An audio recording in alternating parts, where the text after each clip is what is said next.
Pastor Ed here with Daily Devotions for Thursday, March the 28th, 2024. Wanted to kind of continue the conversation a little bit from what I was touching on yesterday, the whole idea that that unnamed woman in Mark who breaks open the expensive jar, worth 300 denarii, which, was a year's wages, which I calculated for you yesterday. If you're going by the federal minimum wage, about $17,000. Go by New Jersey minimum wage, more like $36,000. Even the lower figure, to say that it was this ointment, this perfume was worth that much money is saying a lot. And so extravagant. And of course, immediately she's criticized by that. In Matthew and Mark, it comes from the disciples. In John, of course, it is Judas.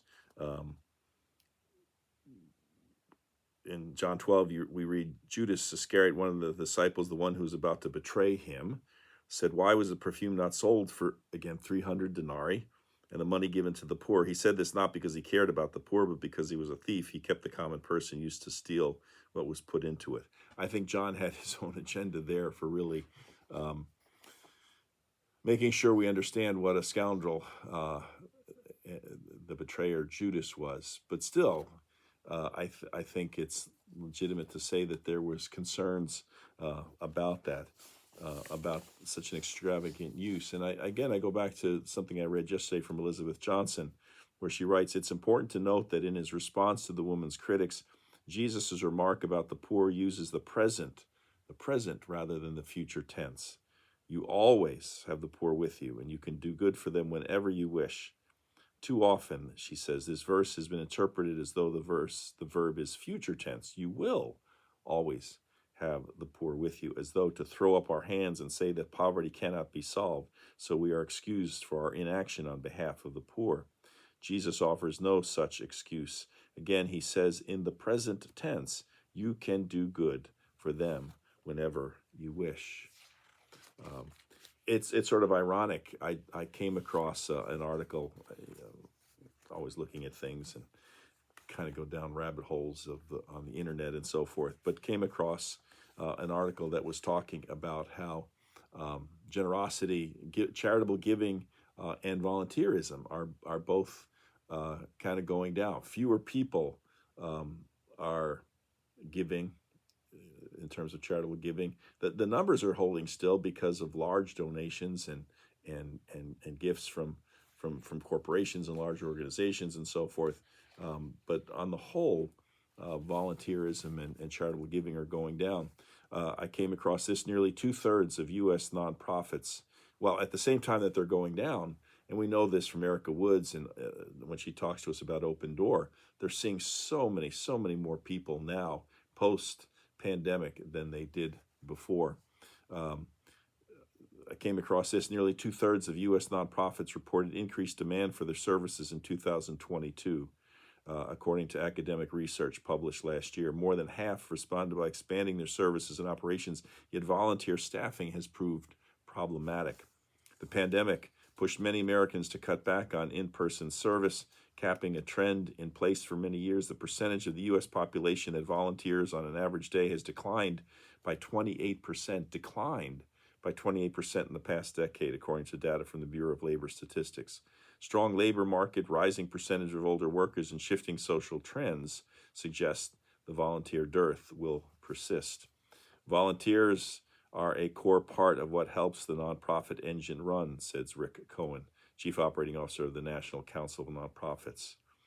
And over time, this declining volunteerism could meaningfully alter their costs and reshape the nonprofit sector. Behind the decline, and this is interesting, about 60.7 million, or 23% of Americans, participated in formal volunteering in 2021. So almost 1 in 4, according to the latest U.S. Census Bureau data.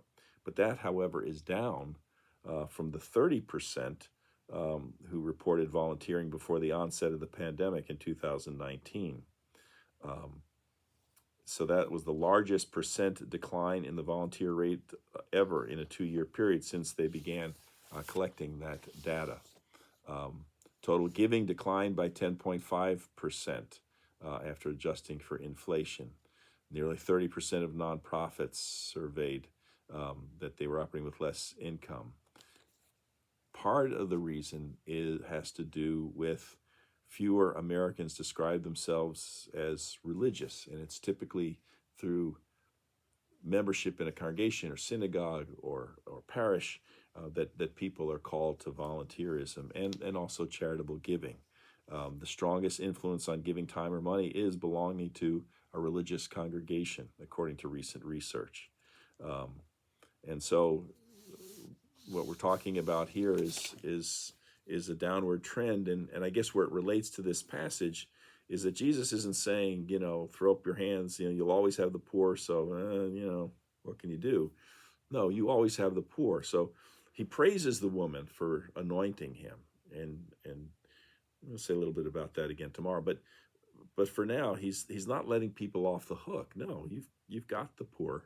They're here, they're now. There's things you can be doing. There are things you should be doing to be generous and to be loving those who are in need.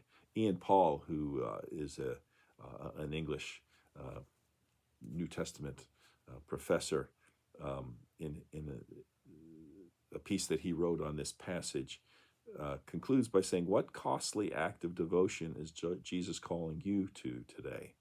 To what outward act of caring for others is he calling you as an expression both of your devotion and of his love for the world? So, there's a lot of levels going on here, and anointing of Jesus is the one level, preparing him for burial. But there's also this dimension that they criticize the extravagant use or waste in their eyes, as if they were doing everything they could have been and should have been doing. And Jesus doesn't let anyone off the hook and says, you always, not you will, you always have the poor, so get to it. Kind of good reminder, marching orders for all of us. Well, that's it for today. We're going to talk about, continue to talk about the passage for tomorrow and on Saturday. So till then, have a great day today. Take care. Talk to you tomorrow. Bye.